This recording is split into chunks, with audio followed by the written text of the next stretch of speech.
যেই সমাজে একটা সুন্নাহ চালু আছে, সেখানে হাদিস পড়ে একটা সুন্নত পেয়ে গেলাম, সেখানে এসে আমি সুন্নতের বিপরীতে একটি নাদের অপ্রচলিত দুর্বল একটি সুন্নতকে আমি প্রমোট করতে চাইলাম, তাতে করে বোধ করে সমাজে কোনো উপকার হবে।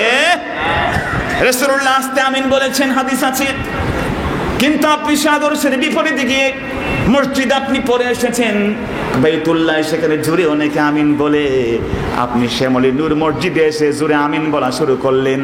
আমার বন্ধু সুন্নত পালন করতে গিয়ে হাজারো মুসল্লিদের নামাজে ওয়াসওয়াসা ঢোকালেন। কথা বলেন ঠিক না? রাসূলুল্লাহ বলেছেন আমিন বলো, কিন্তু রাসূল বলেন নাই জোরে বলো। আমার বন্ধু বিনয়ের সাথে বলি, রাসূল বলেছেন কুলু আমিন, আমিন বলো, কিন্তু কোন হাদিসে রাসূল বলেন নাই বিল জাহার, জোরে জোরে বলো।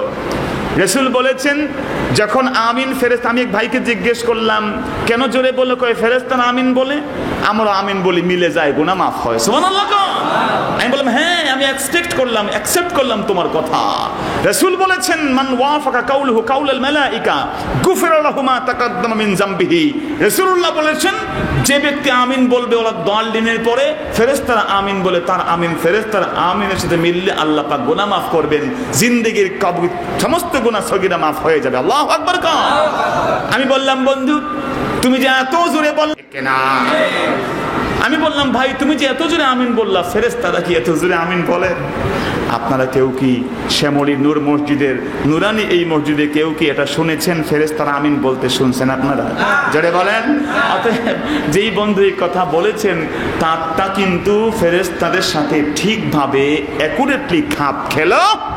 রাসূল বলেছেন কুলু রাব্বানা লাকাল হামদ, বলেছেন কুলু মানে বলো, সে সুবহান রাব্বিয়াল আযীম, সুবহান রাব্বিয়াল আ'লা, সবগুলো অর্ডার সে শব্দ দিয়ে কুল বলে, কুলু কুলু প্লুরাল ভার্ব দিয়ে আল্লাহ পাক অর্ডার করেছেন বলো বলো বলো।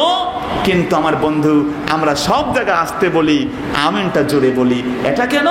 আপনি সব জায়গায় এই আদেশটি পালন করতে হবে। তবে হ্যাঁ, তর্কের খাতিরে মানলাম কিছু কিছু হাদিসে আছে রাসূল জোরে আমিন বলেছেন, ওলামায়ে কেরাম বলেছেন, এগুলো প্রথমে তালিম দেওয়ার জন্য, শিক্ষা দেওয়ার জন্য রাসূলুল্লাহ প্রথম আমিন বলেছেন। পরে যখন সাহাবীরা জেনে গেছেন আমিন কোথায় বলতে হয়, সাহাবীরা আর জোরে কেউ বলেন নাই। কারণ সুবহানাল্লাহ।